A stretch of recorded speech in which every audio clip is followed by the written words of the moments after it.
देखो ये हमारे बार ग्राफ हम ऐसे बनाते हैं इसको। ये जीरो से स्टार्ट होती है, इसको हम किंक कहते हैं। ये जो हमारे जो बनी है ये पार्ट, इसको कहते हैं किंक वाली पार्ट। जीरो से स्टार्ट करते हैं। इसके बाद एक्सपेंडिचर कितनी है, मैक्सिमम कितनी है, मैक्सिमम इसमें दिया है कितने आपके 4000 फुट पे है। और अगर हम 5000 का गैप बनाएंगे तो इजी होगा, तो गैप आप अपने से बना सकते हो। 5000 का गैप बनाइए, अगर आप 1000 का गैप बनाओगे तो वो आपका 3000, हाँ ठीक है, 1000 का आप गैप भी कर सकते हो इसमें। तो ऐसे ऐसे आप इसको, आप 100 का भी गैप कर सकते हो, लेकिन 100 अगर 100 का गैप करोगे तो बहुत ज्यादा नंबर हो जाएगी, 14 नंबर तक बनाने पड़ेंगे। तो हमने क्या किया, हमने 500 का इसमें गैप बनाया गया, 500, 1000, 1500, 2000, 2500, 3000, ऐसे ऐसे। अगर यही अगर ऐसे होता 5000, 10,000, 15,000 ऐसे होता, तो आप गैप क्या करते, 5,000 का बनाते। अब पहले कितना बोला, फूड पे कितने खर्च हो रही है, फूड पे खर्च हो रही है 4,000 रुपीज, यहाँ देखिए 4,000। तो फिर इसका बार ग्राफ में क्या दिखेंगे हम, ये हमने फूड लिख दिया यहाँ पे,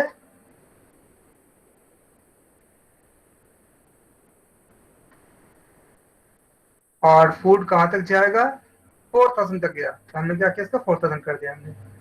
फिर एजुकेशन में कितने खर्च है, 2,500। तो जैसे मैं कल बताया था आपको कि एक्सेस बनाएंगे और 2,500 के सामने हमने इसको मिला दिया, इस लाइन को। तो हमारा ये जो पार्ट हुई, ये एजुकेशन को हमको दिखा दिया बार ग्राफ। आप खाली ग्राफ देख के कह सकते हो, खाली ग्राफ देख के बताओ कि किसमें सबसे ज्यादा खर्च हुए, मैसेज करो किसमें। आपके पास फूड है, एजुकेशन है, क्लॉथिंग है, हाउस रेंट है, अदर्स है, सेविंग्स है। तो आप बताओ सबसे ज्यादा खर्च किसमें हुए, फूड पे।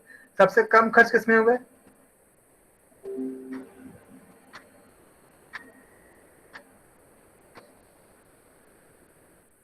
सबसे कम खर्च, हाँ। तो आप देखो इसमें हमने खाली पैरामीटर कितने हैं, 1 2 3 4 5 6 है। 6 की जगह अगर हम किसी इंडस्ट्री की बात करेंगे तो इंडस्ट्री में तो बहुत कुछ आएगा। हमें तो एक घर के लिए हमें दिखा दिया कि फूड है, एजुकेशन है, क्लॉथिंग है, 4-5 चीजें हैं।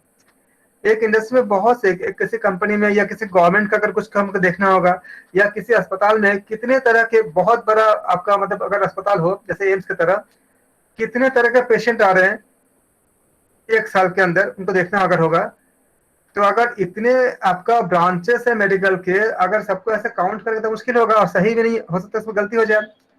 अगर मेरे सामने ग्राफ रहेगा तो हम इसको इजीली हम इसको आइडेंटिफाई कर सकते हैं।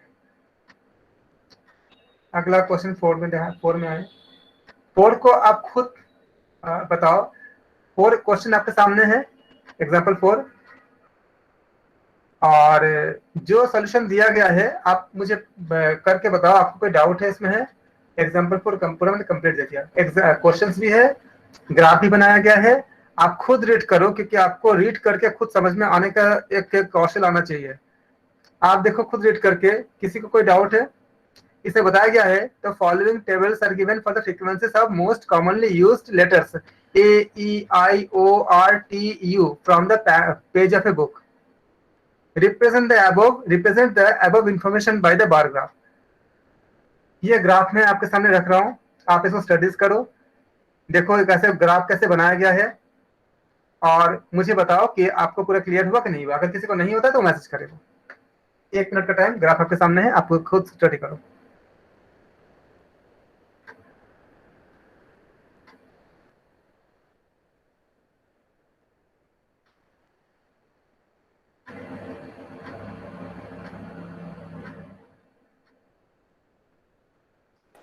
सर एक बार आप भी थोड़ा क्लियर कर दीजिए। आपको क्या नहीं आ रहा है आप मुझे बताओ, क्या स्टडी करना है। देखो क्वेश्चन क्या दिया है इसमें, क्या पूछा है आपको, रिप्रेजेंट, यहाँ देखो यहाँ पे क्वेश्चन है, represent the above information in the bar graph. Bar graph में इसको आपको शो करना है। ये जो शो किया गया है आपको क्लियर है, जैसे आपको बहुत आसान है। अभी तक हमने 3 क्वेश्चन मैंने डिस्कस किया, समझाया आपको कि कैसे कैसे शो करते ऊपर का 3 क्वेश्चन मैंने। चौथा क्वेश्चन दिया आपको, आपके पास ये क्वेश्चंस भी है और ग्राफ भी ड्रॉ किया हुआ है। ग्राफ आपको क्लियर है? ग्राफ देख करके कि ग्राफ को रीड करना आना चाहिए या ग्राफ को समझना आना चाहिए। 3 मैंने डिस्कस कर दिया, चौथा आप करो, ये जो डेटा दिया है, लेटर्स और फ्रीक्वेंसी दिया है, इसको बार ग्राफ में शो करना है। शो किया गया है, क्या आपको क्लियर है ये? आप मुझे बताओ कि क्वेश्चन पढ़ के अगर हिंदी में दिक्कत है तो मैं बोल देता हूँ। निम्नलिखित टेबल जो सारणी है इसमें कुछ आवृत्ति दी गई है जो सामान्यतः उपयोग में होता है। या आपका एक कुछ लेटर्स है, मतलब जो अक्षर है AEIORTUV, किसी किताब के एक पेज में से। लेटर्स मतलब वो अक्षर क्या है, ए कितनी बार है, 75 आया है। मतलब एक पेज में ए जो अक्षर है वो 75 बार आई है अलग अलग वर्ड में। ई जो है 125 बार आई है, आई जो है 80 बार आया है, वो आपका 70 बार आया है। Represent the above information in by A bar graph. इस बात को आप बार ग्राफ में दिखाइए। आपको क्वेश्चंस पढ़ के उसको समझ में आना चाहिए, क्योंकि वहां पे आपको ऐसे खुद ही समझने होंगे। तो आप अब बताओ, जो ग्राफ खींचा गया है सारा क्लियर है? ग्राफ के सारे, जिनको क्लियर है वो भी करे, जिनको ना क्लियर है वो भी करे।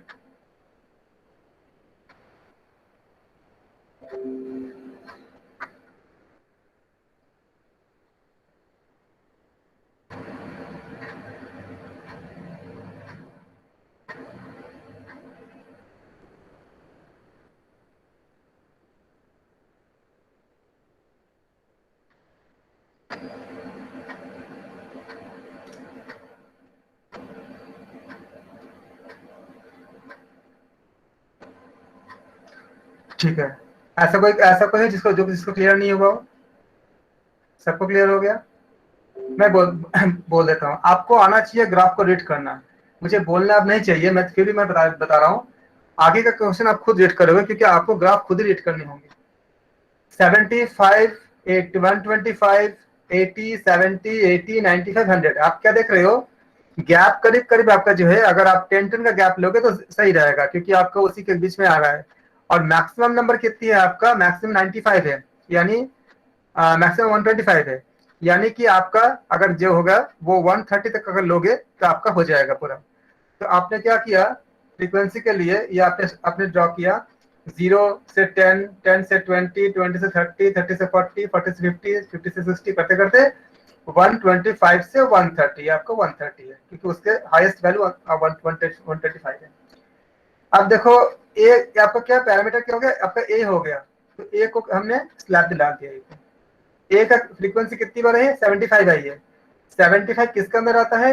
70 और 80 के अंदर आता है। इसलिए हमने 70 और 80 के बीच में हमने ये जो आपका रेक्टेंगल जो आपका ग्राफ बनी है, ये है। ये डेटा कितनी है? 75 है, एकदम बीचों बीच। अगला क्या है? 125 है, ई।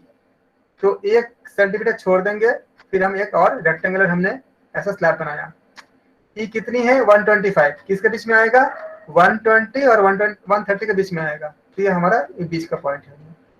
जैसे मैंने कल बताया था आपको लेने के लिए, फिर उसको आपने डैश लाइन से इसको आपने समझा दिया, और ये आपने एक रेक्टेंगुलर स्लैब आपने बना दिया, बार ग्राफ बना दिया। सिमिलरली 80 आई क्या है? आपका आई ले लिया आपने।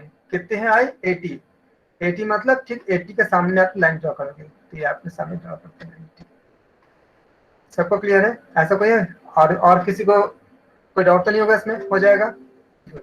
सर एक जनरल क्वेश्चन था। हाँ जी। सर ये जो बार ग्राफ हम ड्रॉ कर रहे हैं उसके बजाय हम लाइन ग्राफ भी ड्रॉ कर सकते हैं ना सर, यही डेटा के लिए? हम बहुत सारे ग्राफ ड्रॉ कर सकते हैं। हम लाइन ग्राफ अभी पढ़ेंगे। हमें अगर लाइन ग्राफ बना के एग्जाम में दी जाएगी, हमें लाइन ग्राफ से सॉल्व करने होंगे। अगर हमें बार ग्राफ में दिया जाएगा, आपको ग्राफ ड्रॉ नहीं करने होंगे, वो आप मतलब ड्रॉ किया रहेगा। अगर आपको बार ग्राफ में दिया रहेगा तो आपको बार ग्राफ से आंसर देने पड़ेंगे। Okay okay sir, okay. मतलब इसलिए हमें तीनों ग्राफ सर ग्राफ तो आता है ना एग्जाम में? मैं आपको आया हुआ क्वेश्चन कराऊंगा, मेरे पास मैंने सारा कलेक्ट करके रखा है जो क्वेश्चन आए हुए हैं। पेपर में तीनों ग्राफ आते हैं, मतलब 3 ही तरह के ग्राफ आपसे पूछे जाएंगे। एक तो बार ग्राफ में क्वेश्चन आए हैं, और आपका लाइन ग्राफ से आया है, फिर आपका पाई चार्ट से आया है। तीनों से ही आता है। लेकिन अगर एग्जाम आपका बार ग्राफ अगर ड्रॉ करके देख दिया है, आपको दिखा रहा हूँ। अगर बार ग्राफ अगर है तो आपको बार ग्राफ का ही करना पड़ेगा, आपको दिखा जी, मतलब सर खाली सॉल्व करना ना, आंसर्स देने उनके जो भी दिया है आपको दिखा रहा हूँ। Okay sir. हाँ, ऑप्शन होंगे तो ऑप्शन में हमें लगाना होगा। ये है आपका रियल क्वेश्चन पेपर्स, और आप देखते हो क्वेश्चन नंबर 1 से 3 का जो डायरेक्शन से ये क्वेश्चन आए हुए हैं। ये आपका पेपर का क्वेश्चन है। ये आपको दिया हुआ है कि स्टडी द फॉलोइंग ग्राफ, इसलिए मैं स्टडी करा रहा था आपको ग्राफ को। इस ग्राफ को आपको स्टडी करनी है और आंसर देनी है।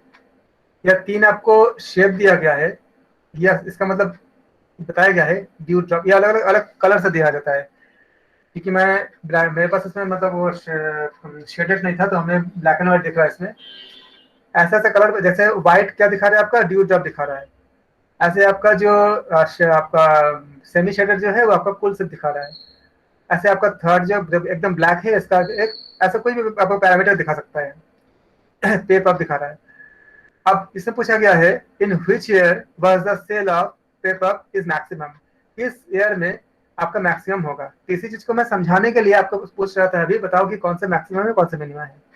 तो यहाँ अगर बार ग्राफ में दिया है तो आप इसे लाइन ग्राफ तो नहीं कर सकते ना, आपको बार ग्राफ में देना होगा आंसर। तो आपको ग्राफ यस, ड्रॉ, समझा सर, समझ गए sir. Okay sir, thank you. यहाँ देखिए, ये जो आपका जो है क्वेश्चन, ये आपका ये ना तो बार ग्राफ में ना तो लाइन ग्राफ में है। ये आपका जो है पूरा पाई चार्ट पे है। तो पाई चार्ट पे अगर दिया गया है तो पाई चार्ट का कंसेप्ट आपको अप्लाई करने पड़ेंगे। यहाँ जो ये क्वेश्चन है ये आपका डबल लाइन ग्राफ में है, तो आपको डबल लाइन के ग्राफ से करने पड़ेंगे। ये भी आपका जो डबल लाइन ग्राफ का है। ये जो क्वेश्चन है आपका आपका बार ग्राफ का है। हिस्टोग्राम तो मैंने देखा नहीं अभी इसमें। ये सारा क्वेश्चन आपका इस तरह से है, इसलिए मैं इसको, ताकि उस समय सॉल्व करते समय किसी को कोई दिक्कत ना आए, तो मैं इसके अकॉर्डिंग करा रहा हूँ। समय का हम ज्यादा नहीं कर पाएंगे आज, तो आज जितना कर सकते हैं उतना करेंगे, देखते हैं आज जो आप। इसलिए मैं बोला कि ग्राफ रीडिंग का ना आना चाहिए। मैं अगर सब कुछ हर चीज को मैं रीड कर दूं तो आपके लिए ज्यादा फ्रूटफुल नहीं होगा, क्योंकि एग्जाम में आपको खुद ही रीड करने पड़ेंगे। अभी आपको दिखाया मैंने, तो इसको आप रीड करो और देखो जो पूछा गया है ये आप समझ पा रहे हो कि वो पूरा सॉल्व भी किया है। जो बातें पूछा गया है, जो क्वेश्चन में दिया गया, जो सॉल्व किया गया है, आपको क्लियर है, क्योंकि इतनी बातें आपको खुद समझने पड़ेंगे एग्जाम में। ये ग्राफ भी आपको दिया रहेगा।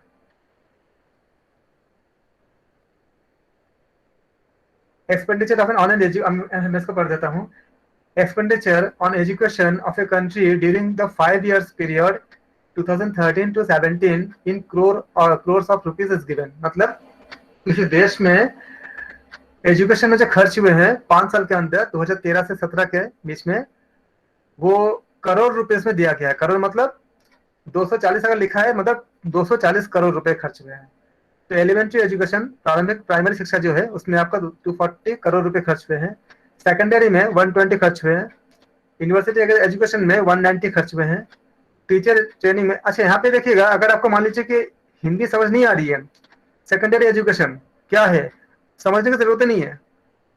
सेकेंडरी एजुकेशन कुछ काम होगा उसका आपको खाली बायोग्राफ ड्रॉ करनी है, चाहे उसका मतलब आपको एलिमेंट्री एजुकेशन, प्राइमरी शिक्षा अगर आपका क्लियर नहीं है इसका हिंदी क्या होता है, आप खाली एक समझो कि आपका एंटिटी है, उससे आपको बायोग्राफ ड्रॉ करनी है।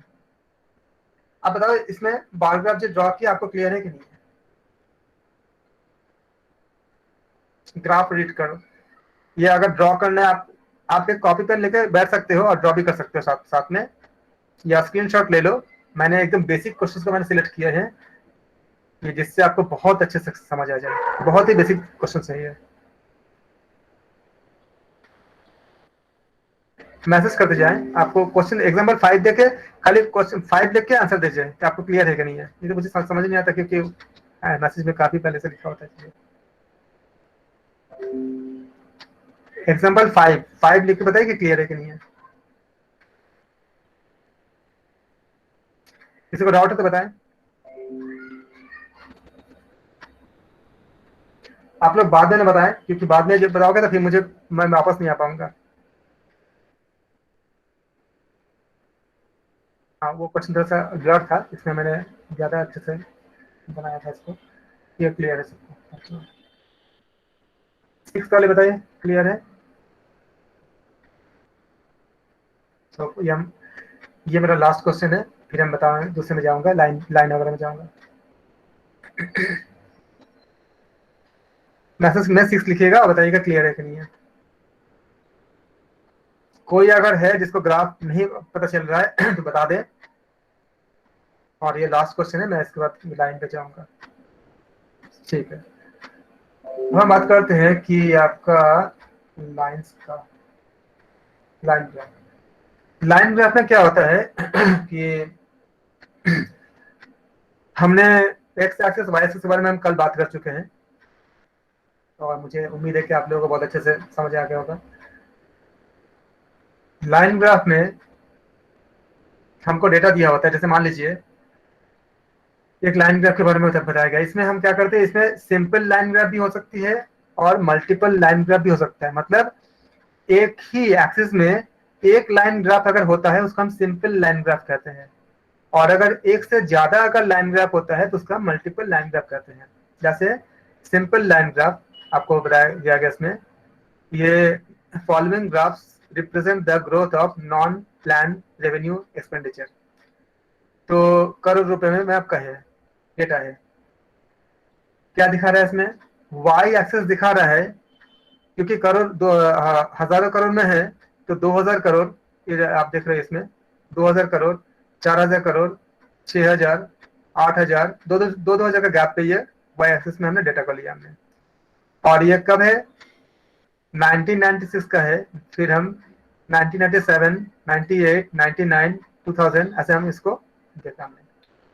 हमने पाया कि एक पर्टिकुलर किसी ईयर में कितना खर्च हुआ आपका, इस जगह पे बताया गया, ये आपका है इतना। इससे अगर आप ये सारे वैल्यूज आपका दिए हुए किस किस ईयर में कितने कितने हजार रुपए खर्च हुए हैं। आपसे क्या पूछा है, ये एक एग्जांपल है, ये ग्राफ आपका प्लॉटिंग दिखा रहा है कि एक्स एक्सिस में हम क्या लिया, हमने ईयर्स को लिया, वाई में क्या लिया, हमने पैसे को लिया, जो रुपए हमारा खर्च हुए हैं। इसके बीच में हमने ग्राफ प्लॉट किया। हमें दिया होता है कि मान लीजिए कि पर्टिकुलर किसी ईयर में 1997 में इतने करोड़ रुपए खर्च हुए। तो 1997 के सामने हमने, जैसे हम कल हम पॉइंट पर बताना सिखा रहे थे आपको कि 2, 3 को हम कैसे ड्रॉ करते हैं, तो हमने उसके अकॉर्डिंग, अब देखो ये दोनों प्लस में होंगे, पैसा भी नेगेटिव नहीं होगा, ईयर भी नेगेटिव नहीं होगा, तो फर्स्ट क्वाड्रेंट उसके सबके सब होंगे क्योंकि दोनों ही पॉजिटिव है। इस तरह से हम इसको ड्रॉ करते हैं। इसी चीज को मान लीजिए कि पैरामीटर ऐसा होता कि दो कंपनी है ए और बी, और दोनों कंपनी स्कूटर बनाती है और स्कूटर को बेचती है, मान लीजिए कि टाटा मोटर और महिंद्रा।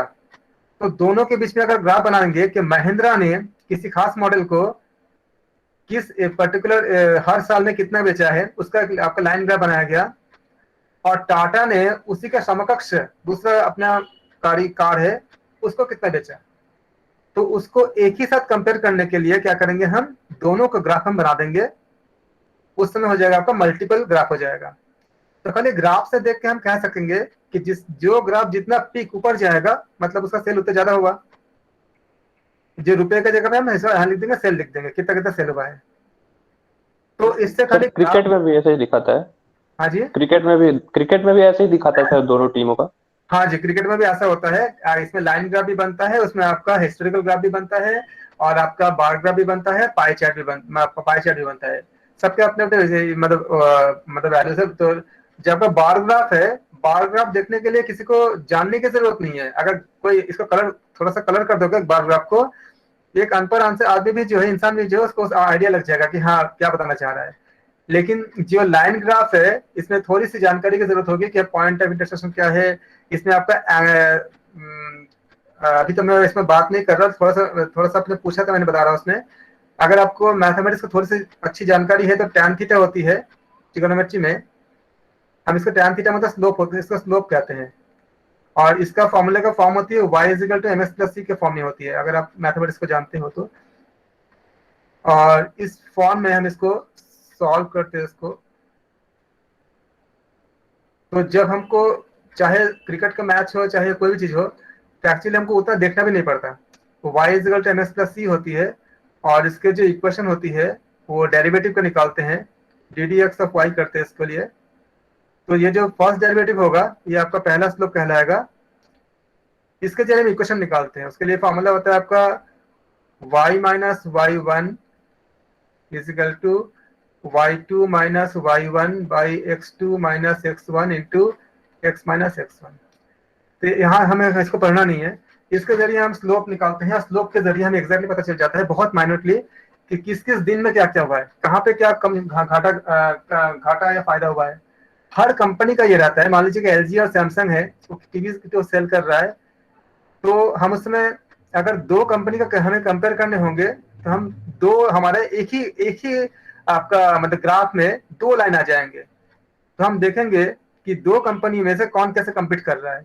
अब दो नहीं, मुझे 10 कंपनी का देखना है, तो हम क्या करेंगे, 10 हमारा इसमें लाइन ग्राफ आ सकता है, तो हमें एक एक दिन का पता चल जाएगा, एक एक ईयर का पता चल जाएगा अगर हम ईयर के साथ करेंगे तो, कि किस समय किसका पीक गया है, कितना पीक गया है, कितना आपका डाउनफॉल हुआ है। हालांकि इसका और भी बहुत से इसमें आ जाती है, लेकिन हमें जाना नहीं है। ये हम लोग पढ़ेंगे सर, ये हम लोग पढ़ेंगे। ये आपके बस आपके खाली इतना ही पढ़ना है कि सिंगल ग्राफ और मल्टीप्लाई, इसमें ये सब आपको डिटेल नहीं है आपका। ये जो डेरिवेशन टाइप बता रहे थे सर, इसको ये सब आपका सिलेबस में नहीं है। आपको आपने बोला तो मैं सोचा कि अगर आपको मतलब बैकग्राउंड है तो आपको बता दूं, क्योंकि क्यूरियोसिटी है होती है। एक्चुअली चीजें ऐसी ही बनती है, लेकिन हमारे पास ना तो समय है और ना ही उतनी ज्यादा सिलेबस में है, तो इसमें हम जा नहीं रहे। अगर आपको किसी और एग्जाम्स के लिए अभी कुछ करना होगा तो आप इसको पढ़ोगे। एक्चुअली बनता ऐसे ही है। ये जो मैं बता रहा हूँ आपको, ये इस तरह से पूरा स्लैब बनाते हैं। इसको हम डेरिवेटिव में जाते हैं। जब इसको डेरिवेटिव में जाते हैं हम, तो इसके लिए एक और कॉन्सेप्ट आती है मैक्सिमा मिनिमा, कैलकुलस का फंडा होता है वो। इसको हम फंक्शन लेते हैं, फंक्शन लेकर के इसको हम वो निकालते हैं। फंक्शन निकाल के हम जैसे मान लीजिए z इज इक्वल टू करते हैं हम पर्टिकुलर, इसको इन इक्वलिटी में लाते हैं, इन इक्वेशन कहते हैं इसको। जैसे मान लीजिए कि z इज इक्वल टू होता है कि सपोज करो कि 2x plus Y plus z, अगर या इसको आप m ले लो, तो ये पैरामीटर होती है। उससे हम क्या करते हैं, ये पर्टिकुलर है फंक्शन बाउंडेशन होती है, m कहते हैं इसको मान लीजिए। अब इसके बाद देखते हैं कि वो फिजिबल कहाँ तक है। इसके बाद इसमें ग्राफ बनता है। उस ग्राफ के अंदर एक ऐसा, इसको लीनियर प्रोग्रामिंग कहते हैं, ऐसा जोन होता है कि अगर हमारा पूरा डेटा अगर उस जोन में आता है तब उस प्रोजेक्ट पे आपको फायदा होगा, और अगर उस जोन से अगर बाहर आता है ग्राफ तो आपको घाटा होगा। और आइडियल ये होती है कि बीचों बीच में अगर वैल्यूज आती है तब आप उस बिजनेस को आप कर सकते हो, अदरवाइज आप कर नहीं सकते। ये सारा काम जब जैसे मान लीजिए कोई मेट्रो का प्रोजेक्ट बनानी है, मेट्रो चलना है, तो मेट्रो जिस रूट में जाएगा वहां पे वो काम प्रॉफिटेबल होगा कि नहीं होगा, ये सारा चीज इससे पूरा कैलकुलेट की जाती है पहले।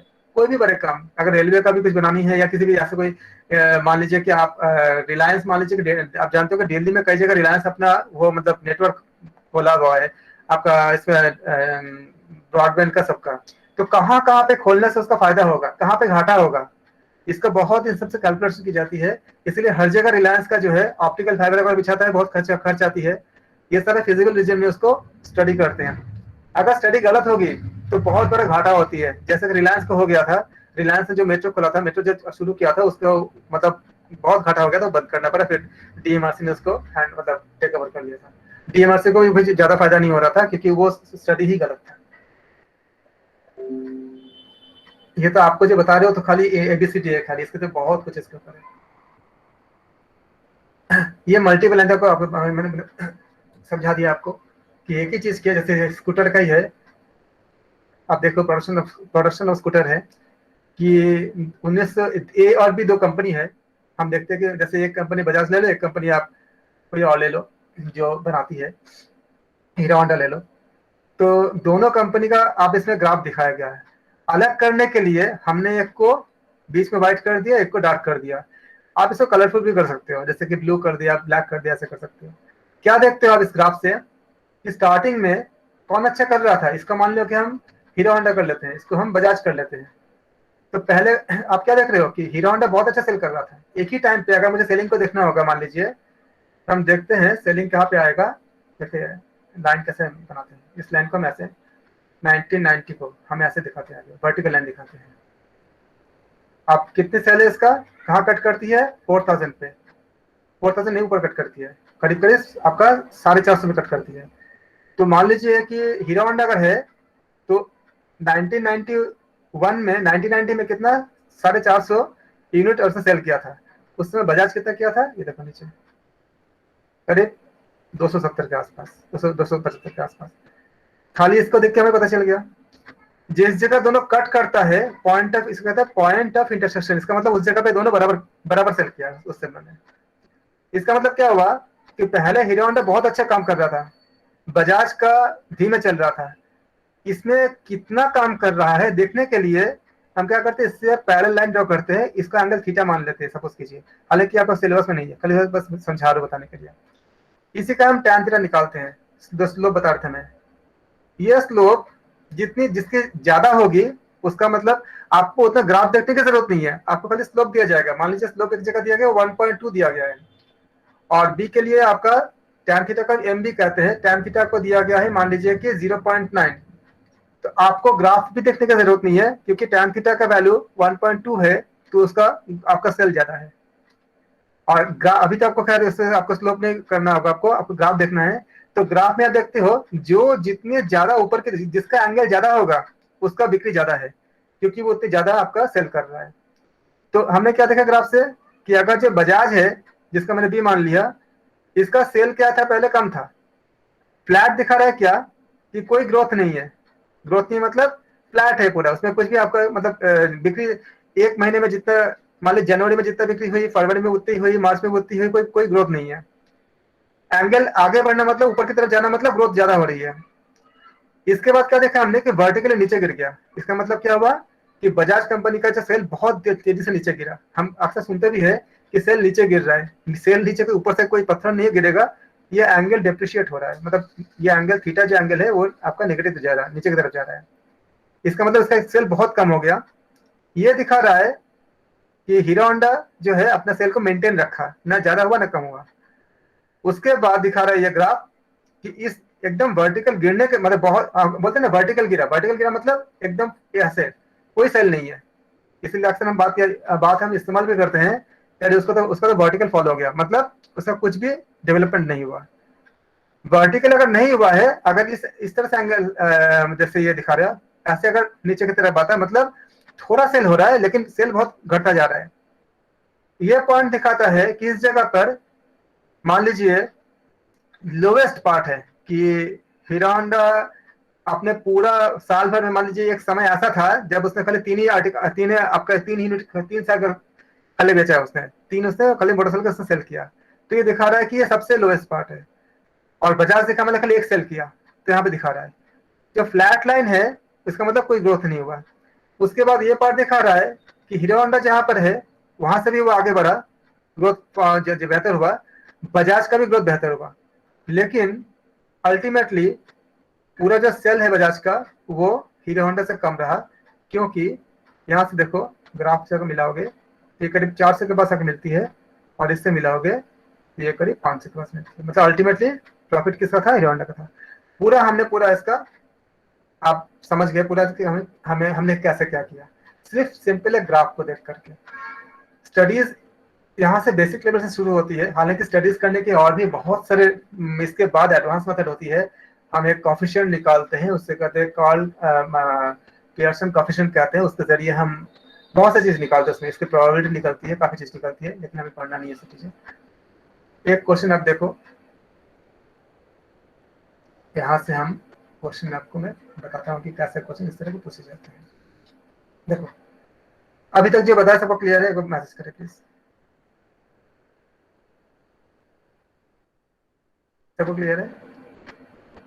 ओके अब देखो क्या बोला इसमें, क्वेश्चन नंबर 1 to 4 के लिए आपको ऐसे ही क्वेश्चन पूछे जाएंगे। The graph given below shows the sex ratio of India defined to be the number of females per 100 mails during the year.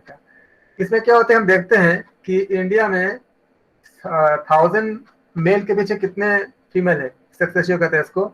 अगर इक्वल है इसका मतलब क्या होगा कि सबके शादी हो जाएगी, सबके मतलब अच्छे से फैमिली चलेगा।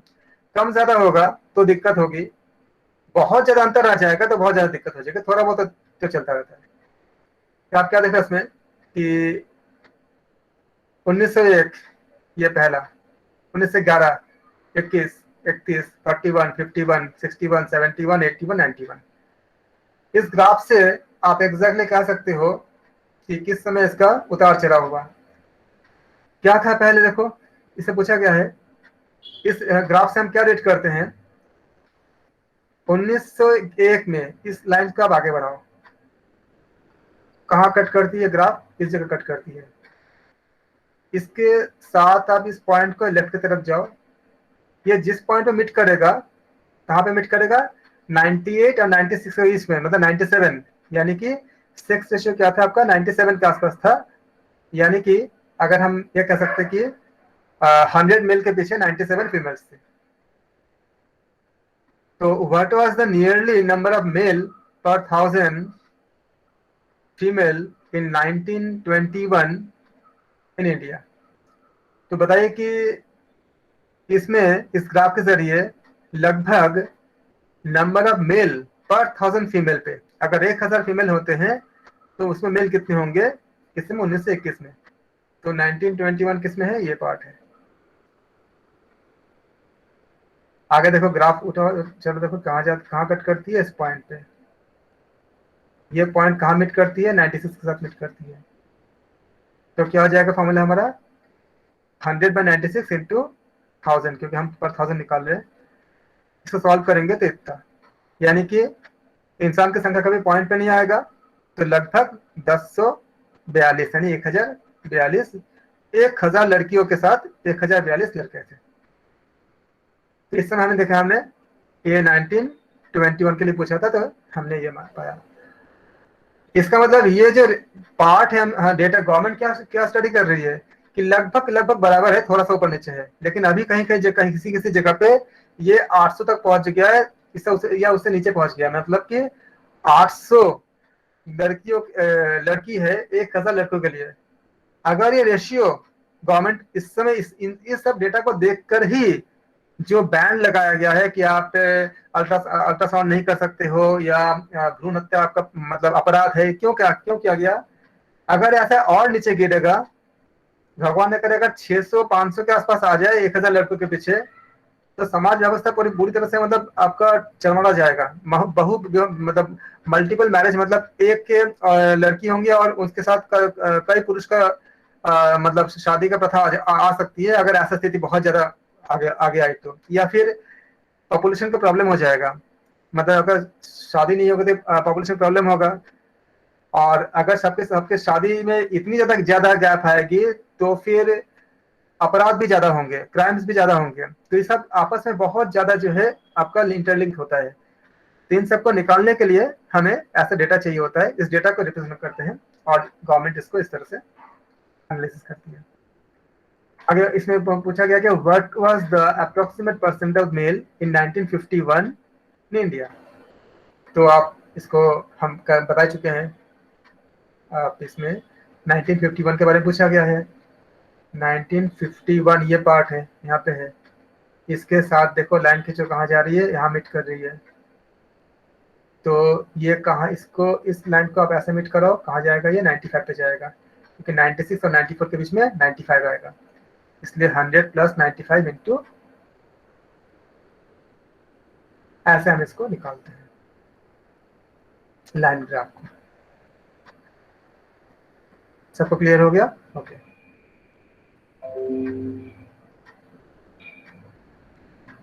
हम बात कर लेते हैं लाइन ग्राफ का, हम क्वेश्चंस करेंगे, और अभी तक एक कंसेप्ट था कि कैसे करते हैं पाई चार्ट।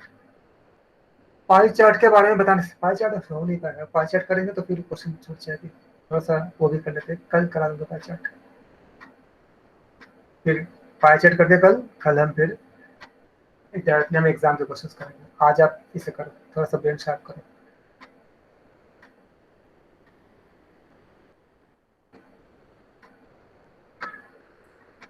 सर म्यूट हो गया आपका माइक।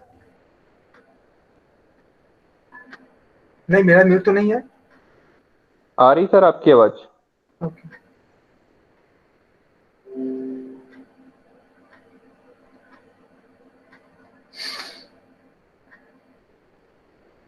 कोशिश करें आप सब क्वेश्चन नंबर 8 करें।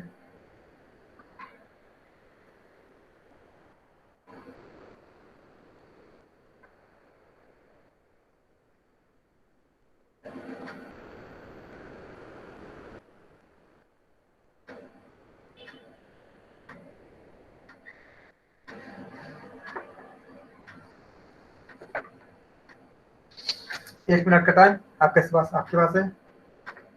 स्क्रीन पे आपका क्वेश्चन है। इसका आंसर बहुत आसान है और बाकी सब कुछ कर लेंगे, मुझे पता है।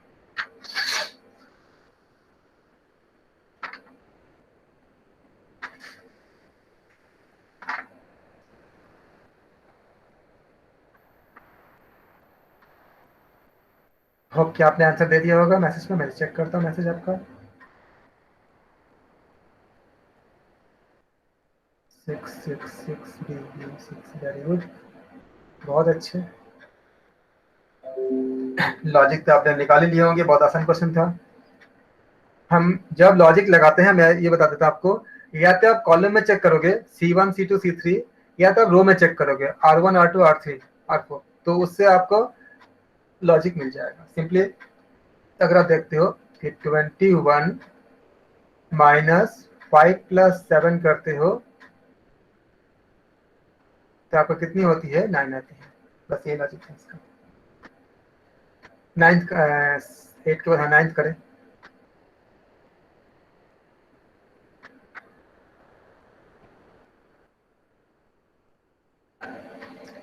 9 बहुत अच्छे क्वेश्चन है, कोशिश करें। 1 मिनट का टाइम, फिर मैं मैसेज देखूंगा।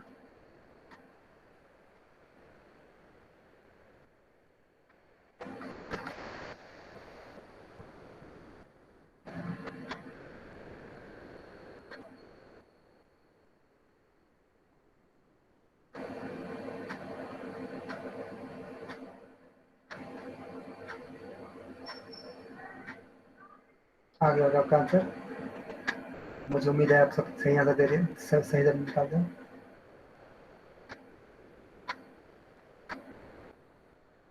अब क्वेश्चन नहीं दिख रहा है। क्वेश्चन 9 बताया, 8 तो हो गया ना।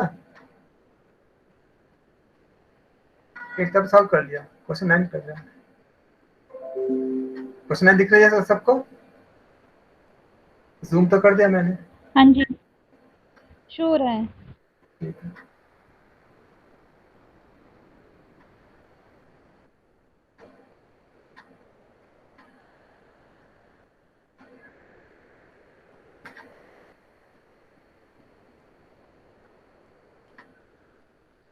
क्या आंसर है आपका?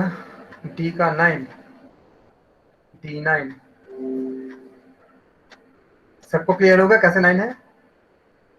वेरी गुड, बहुत बढ़िया।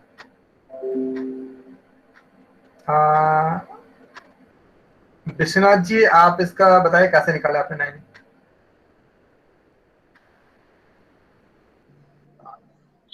ये सर क्वेश्चन दिखाइए। हाँ जी, मल्टीप्लिकेशन की है सर, सिंपल।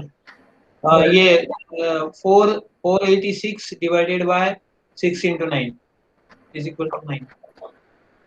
ये भी एक तरीका है, और एक तरीका और भी है। अगर आप मल्टीप्लाई में कंफर्ट हो ऐसे कर लो।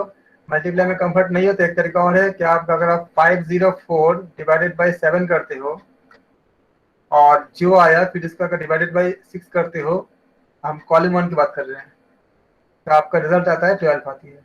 इस लॉजिक के जरिए आप निकाल सकते हो। जो लोग मल्टीप्लाई में कंफर्ट है वो मल्टीप्लाई में कर सकते हैं, और जो लोग डिवीजन में कंफर्ट है वो ऐसे कर सकते हैं। मैंने कॉलम से निकाला है, आप रो से भी निकाल सकते हो ऐसे। 10th वाले इज इट कंपलसरी, मतलब रो में और लाइन में दोनों सेम होता ही है क्या? ऐसा कुछ नहीं है। आपको बहुत सारे इसमें लॉजिक लगती है, आप किसी में भी कर सकते हो। जब आप एक ही क्वेश्चन को करोगे, आप मल्टीपल लॉजिक से करोगे तो फायदा क्या होता है, तो कुछ क्वेश्चन ऐसे होते हैं कि हालांकि ऐसा क्वेश्चन आपका 200 में से एक ही क्वेश्चन, 200-300 में से एक ही क्वेश्चन ऐसे होंगे, लेकिन होते हैं कि अगर आपने अलग अलग लॉजिक लगाया तो लॉजिक भी हर जगह काम कर रहा है, लेकिन ऑप्शन अलग अलग आ रहा है। तो मान लीजिए ऑप्शन एक लॉजिक से ऑप्शन बी आ रहा है, दूसरे से ऑप्शन सी आ रहा है, और वो लॉजिक सब जगह काम कर रहा है। तो उस समय अगर आपका मल्टीपल अगर लॉजिक ऐसा आपका प्रैक्टिस रहेगा तो आप इसको डिसाइड कर पाते हो कि मोस्ट अप्रोप्रिएट, मोस्ट ज्यादा लॉजिकल कौन सी है, तब आप सही तक पहुंचते हो। वरना क्या होता है कि आपको दोनों ही आंसर से आपको लगता है कि दोनों से आंसर आ गया, फिर आप एक सही होगा एक गलत होगा। और मैंने देखा कि अलग अलग बुक में सेम क्वेश्चन के अलग अलग आंसर दिए होते हैं, क्योंकि इतनी ज्यादा जो लेखक होते हैं उनका भी मतलब अलग अलग सोच होती है, और आप उस समय किसी को क्लेम नहीं कर सकते, क्योंकि आप अगर एग्जामिनेशन बॉडी को क्लेम करोगे तो वो तो अपना एक लॉजिक बता देगा, और उसमें से आप देखो कि आप दोनों में से एक लॉजिक उसका भी था। तो जितना प्रैक्टिस करोगे मैक्सिमम आ जाती है। मैक्सिमम ऐसे होती है कि आप कैसे भी करो, रो में करो या कॉलम में करो, आंसर लगभग आ जाती है, 90% तक आ जाती है। कुछ केसेस में ऐसे होती है, इसलिए आपको मल्टीपल में आप मतलब प्रैक्टिस करके रखो। सब ये पूरा प्रैक्टिस का पूरा खेल है। इसका सबसे बड़ी फायदा होता है आपका ब्रेन का एक्सरसाइज बहुत अच्छी हो जाती है। ब्रेन का जो एक्सरसाइज है वो बहुत ज्यादा अच्छी हो जाती है। 10 का ऑप्शन है, मैं आपको ऑप्शन अगले में आया है, 10 का ऑप्शन यहाँ लिख देता हूँ आपको, इसी जगह लिख देता हूँ 10 का। पहला ऑप्शन ए है 85, बी है आपका 80, सी है आपका 96, डी है आपका 91। आप बता दो 10th के लिए आप किसके साथ जाओगे? अभी तक आपको बहुत आसान आसान मिल रही है। इसमें अल्फाबेट भी होती है, जैसे 24 के साथ ए आ गया, 12 के साथ बी आ गया, ऐसा भी होती है। अल्फाबेट का कॉम्बिनेशन के साथ भी होती है। अभी तो मैं आपको ऐसा क्वेश्चन दिया जो बहुत आसान आसान हो, आप कर सको इजीली। 10th का 85, 80, 96 एंड 91, आप क्या जाओगे, क्या किसके साथ जाओगे?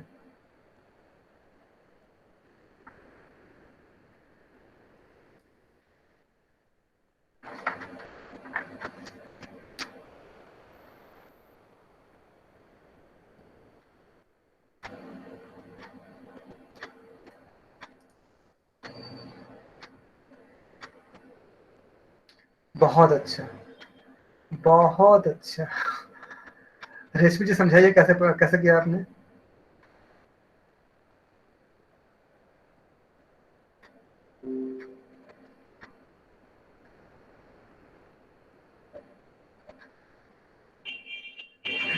रेशमी जी आप माइक खोले और बताइए कैसे किया आपने?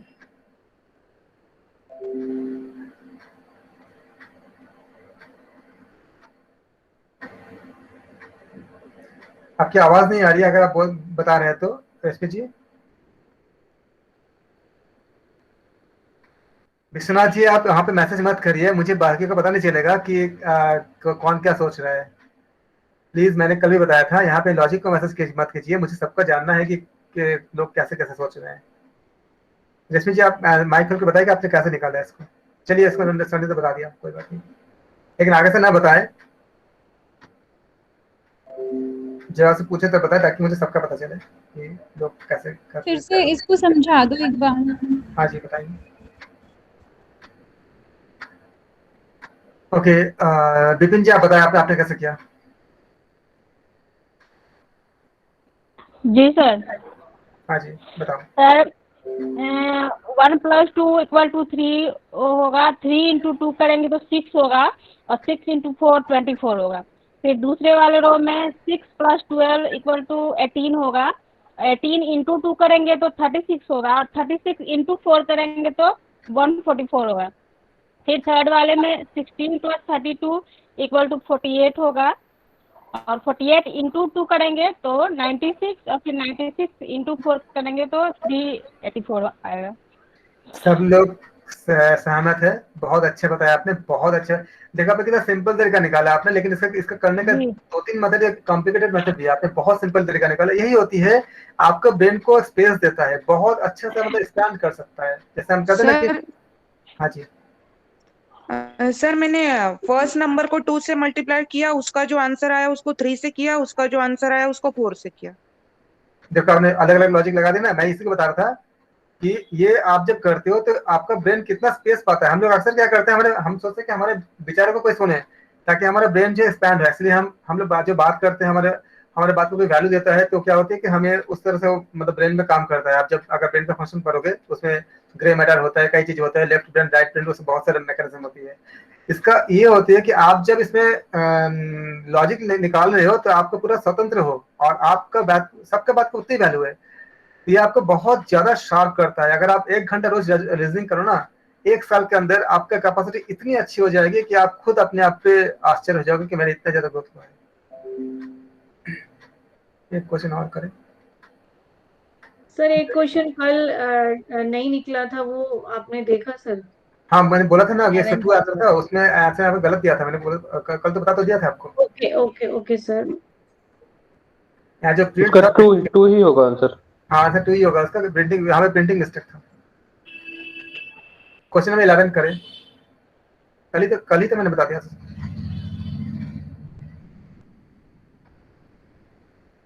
ये आप जरूर करो, आपका हर फील्ड में बहुत बेहतर करेगा, आपका डिसीजन कैपेसिटी इतनी बढ़ जाएगी। इसी वजह यूजीसी का कोई मतलब नहीं है कि इसमें क्या नंबर आएगा इसके जानने का, उसका खाली मतलब है कि आप कितना, आपका ब्रेन कितना काम कर रहा है।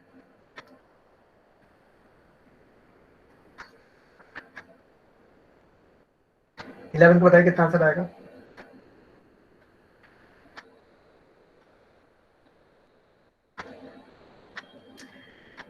आप इसमें रो या कॉलम कोई किसी को चूज कर लो, अपना लॉजिक लगाओ, और लॉजिक टाइप ना करें जिसका ना, जिससे ना पूछे, आप पहले आंसर टाइप करें।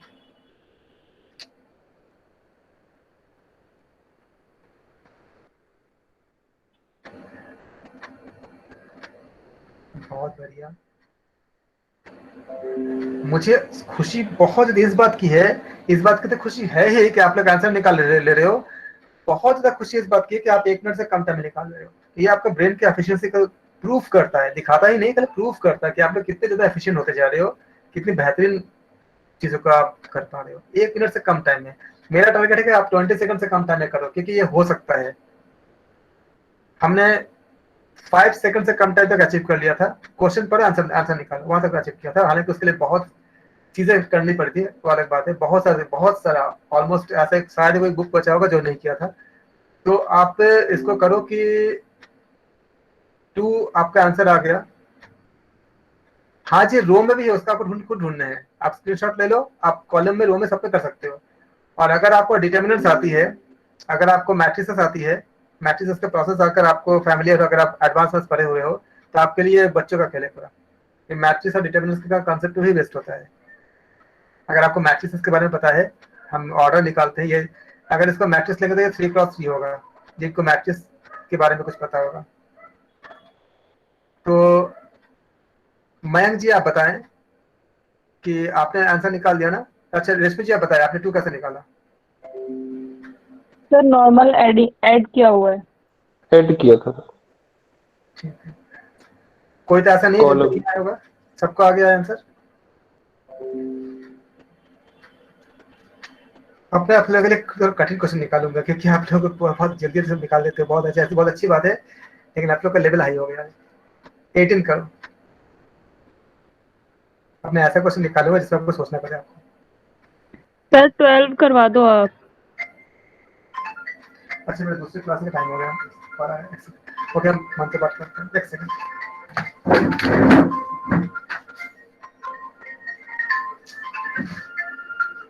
हाँ अभी क्लास चल रही है, वैसे इसको एंड होती है, मैं शुरू करता हूँ 2 मिनट में। मैं आपका शुरू करता हूँ। हम शांति पाठ करेंगे। एक्चुअली मेरा 9:30 को क्लास था, मैं उसको लेना था। सर्वे भवन्तु सुखिनः, सर्वे सन्तु निरामया, सर्वे भद्राणि पश्यन्तु, मा कश्चित् दुःखभाग् भवेत्। ओम शांति ओम शांति ओम शांति ओम। आप सबके अंदर जो परमात्मा बैठे हैं, मैं उनको प्रणाम करता हूँ। आप सबको शुभ रात्रि, आप सबका दिन मंगलमय है।